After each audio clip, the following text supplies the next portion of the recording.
Hello friends, मैं doctor Shakti Singh एक बार फिर डॉक्टर शक्ति सिंह क्लासेस के थ्रू बिहार की जो सीटेट परीक्षा होनी है, एसटेट स्टेट लेवल परीक्षा होनी है, जो 2024 की परीक्षा होनी है, उससे संबंधित शिक्षा शास्त्र से विषय से संबंधित कुछ प्रश्न महत्वपूर्ण हैं जो मैं आपको बताना चाहता हूं, जो संभावित परीक्षा में आ सकते हैं।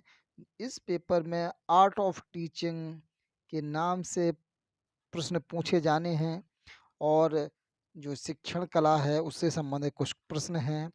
मैं विभिन्न पार्टों के माध्यम से महत्वपूर्ण प्रश्नों को बताने की कोशिश करूँगा। इसको आप सुनें, अपने मित्रों, अपने दोस्तों तक पहुँचाएँ, उनको भी बहुत फ़ायदा होगा। बहुत ही इम्पोर्टेंट क्वेश्चन मैं आप लोग को बताने जा रहा हूँ। आप मेरी चैनल को लाइक करिए, सब्सक्राइब करिए और जानिए महत्वपूर्ण प्रश्नों की श्रृंखला के माध्यम से अपने दोस्तों मित्रों तक ज़रूर पहुँचाएँ। सभी को लाभ मिलेगा और मैं स्टार्ट करने जा रहा हूँ महत्वपूर्ण प्रश्नों की श्रृंखला में। बीएस ब्लूम ने शिक्षा की प्रक्रिया को 3 रूप में माना है। ये त्रिपदी प्रक्रिया भी कही जाती है। बीएस ब्लूम ने शिक्षा के उद्देश्य, सीखने के अनुभव और व्यवहार परिवर्तन की बात कही थी। बीएस ब्लूम ने शिक्षा के उद्देश्य, सीखने के अनुभव और व्यवहार परिवर्तन की बात कही थी। अर्थात जब शिक्षक कक्षा में जाने से पहले कुछ उद्देश्यों का निर्धारण करता है और उन उद्देश्यों को वह बच्चों के व्यवहार में परिवर्तन के रूप में देखता है। यानी वह कुछ सीखने के जो अनुभव बच्चों को बताता है और उस आधार पर तय करता है कि उसने उद्देश्यों की सीमा में व्यवहार परिवर्तन बच्चों में हुआ है और उद्देश्यों को वह जान जाता है। अर्थात कक्षा में शिक्षक जब जाता है तो वह सीखने के अनुभव बताता है और बच्चे उस अनुभव को जानकर अपने बिहेवियर में परिवर्तन करते हैं और वो जितना ज़्यादा परिवर्तन कर लेते हैं वही शिक्षा के उद्देश्य जो शिक्षक द्वारा निर्धारित किए हैं वही माने जाते हैं। अर्थात आपसे प्रश्न पूछा जा सकता है कि बीएस ब्लूम ने शिक्षा प्रक्रिया को त्रिपदी प्रक्रिया माना है और त्रिपदी प्रक्रिया में शिक्षा के उद्देश्य, सीखने के अनुभव और व्यवहार परिवर्तन, इन 3 बातों को जिक्र किया है। शिक्षा तकनीकी में प्रयुक्त शब्द जो तकनीकी शब्द साइबरनेटिक मनोविज्ञान से आया था। तकनीकी का विकास साइबरनेटिक मनोविज्ञान से आया था और तकनीकी पृष्ठपोषण सिद्धांतों पर आधारित होती है, यानी फीडबैक सिद्धांतों पर तकनीकी आधारित होती है। और तकनीकी में 3 तत्व होते हैं: इनपुट, आउटपुट और प्रोसेसिंग, यानी अदा, प्रदा और प्रक्रिया। ये क्वेश्चन आपसे पूछा जा सकते हैं कि तकनीकी में अदा, प्रदा और प्रक्रिया, ये 3 प्रमुख तत्व होते हैं और यह फीडबैक पर आधारित होती है और साइबरनेटिक मनोविज्ञान से इसका संबंध होता है। शिक्षा तकनीकी को देखा जाए तो शिक्षा तकनीकी से तात्पर्य होता है कि शिक्षण प्रशिक्षण को सुधारने के लिए, उसकी प्रभावकारिता और दक्षता बढ़ाने के लिए शिक्षा की प्रक्रिया में वैज्ञानिक यंत्रों, मनोवैज्ञानिक सिद्धांतों तथा अन्य वस्तुओं के प्रयोग के माध्यम से जो हम शिक्षा में इनपुट करते हैं या प्रयोग करते हैं, जो भी रियल वस्तुएं हैं मनोवैज्ञानिक सिद्धांतों पर आधारित हैं, अधिगम के मनोविज्ञान सिद्धांत पर आधारित हैं और वैज्ञानिक यंत्रों का जो प्रयोग करते हैं, इसी को हम शिक्षा तकनीकी कहते हैं।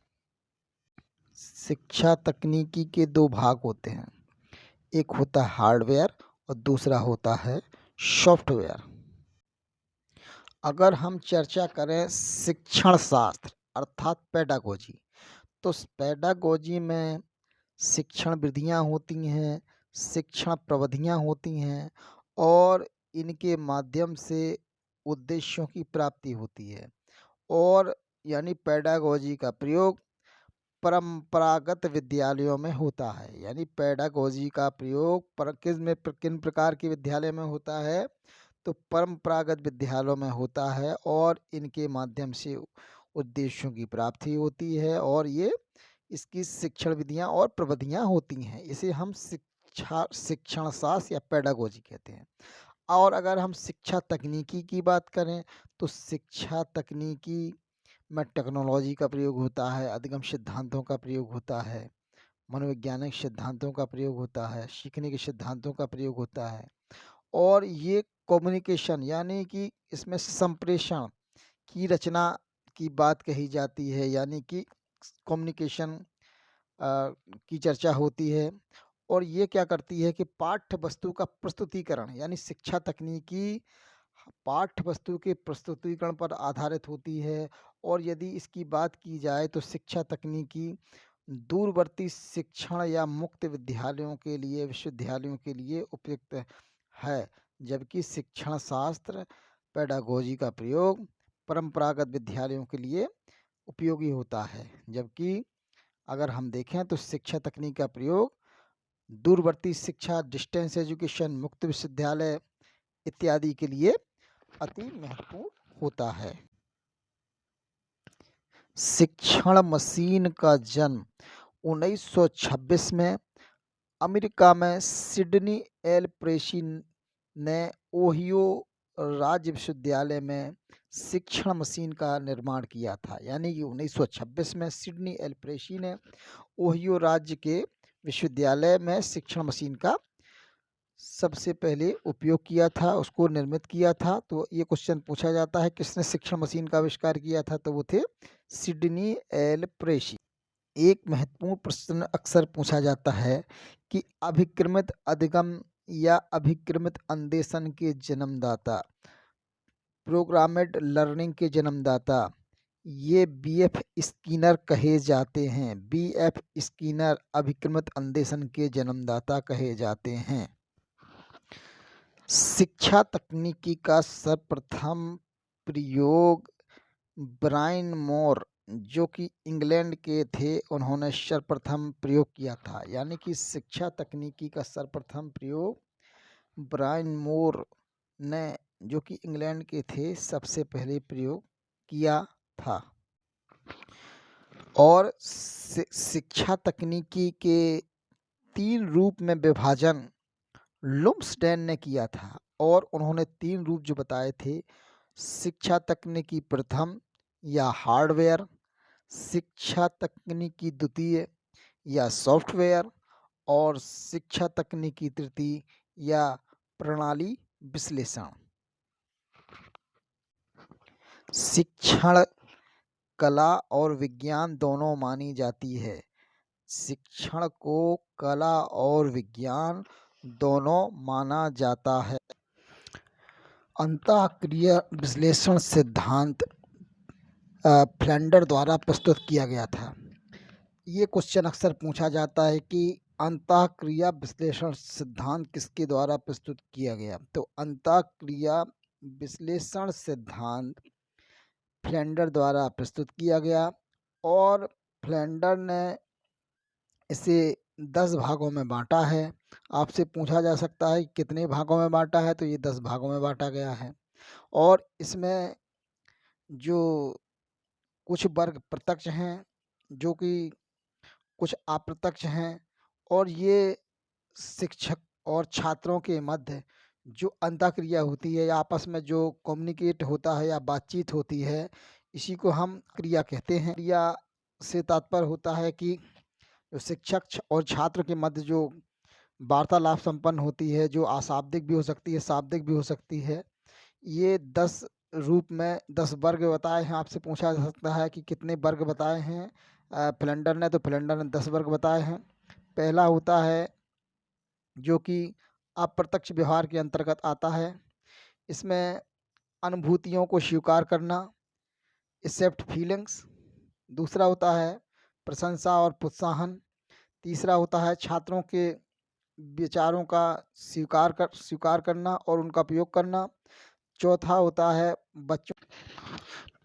चौथा जो होता है प्रश्न पूछना। इस प्रकार जो अप्रत्यक्ष वर्ग के अंतर्गत 4 बातें आती हैं, जिसमें जो अप्रत्यक्ष शिक्षक व्यवहार होता है, उसमें छात्रों की अनुभूतियों को स्वीकार करना, प्रशंसा और प्रोत्साहन करना, छात्रों के विचारों को स्वीकार कर उनका प्रयोग करना, और जो चौथा वर्ग होता है, जो कि अप्रत्यक्ष वर्ग के रूप में ही चारों वर्ग आते हैं, प्रश्न पूछना। इस प्रकार ये 4 वर्ग कहे जाते हैं। अगर क्वेश्चन आए कि अप्रत्यक्ष वर्ग के अंतर्गत कितनी बातें आती हैं, तो अप्रत्यक्ष वर्ग के अंतर जो शिक्षक का व्यवहार होता है, उसमें 4 बातें आती हैं। तो 4 बातों में अगर आप चर्चा करें तो छात्रों की अनुभूतियों को स्वीकार करना, प्रशंसा करना और प्रोत्साहित करना। तीसरा है छात्रों के विचारों का स्वीकार करना और उनका उपयोग करना, और चौथा है प्रश्न पूछना। इसके बाद शिक्षक फिर 3 जो व्यवहार करता है, जो प्रत्यक्ष शिक्षक व्यवहार कहे जाते हैं। इसमें पहला है व्याख्यान देना, यानी शिक्षक लगातार बोल के अपनी बात बच्चों को बताता है। फिर इसके पश्चात वो बच्चों को निर्देशन करना, गिविंग डायरेक्शन, यानी उनको बच्चों को निर्देश देता है।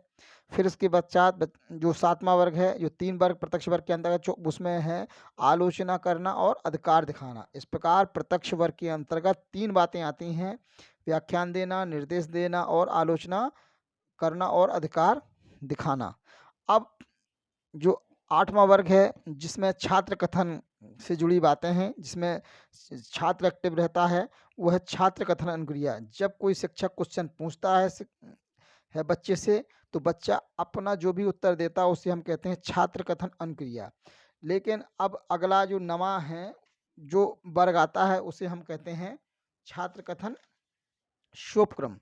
अब इसमें क्या होता है कि जो बच्चा होता है वो शिक्षक से क्वेश्चन पूछने के लिए उत्सुक होता है, अपना बात रखता है, और स्पष्टीकरण शिक्षक से मांगता है, अपनी बात कह सकता है। इसे हम कहते हैं छात्र कथन सोपक्रम। और चौथा है मौन या विभ्रांति। मौन या विभ्रांति में जब शिक्षक ऐसा प्रश्न पूछ दे जो कठिन हो, किसी को ना आता हो, तो सारे बच्चे मौन हो जाते हैं। लेकिन क्वेश्चन ऐसा पूछ दे कि जो बिल्कुल सरल हो, सारे बच्चों को आता हो, जब सारे बच्चों को आएगा तो सारे बच्चे बोल पड़ेंगे, तो कन्फ्यूजन की स्थिति उत्पन्न हो जाएगी। यह अंतःक्रिया विश्लेषण सिद्धांत के 10 वर्ग हैं।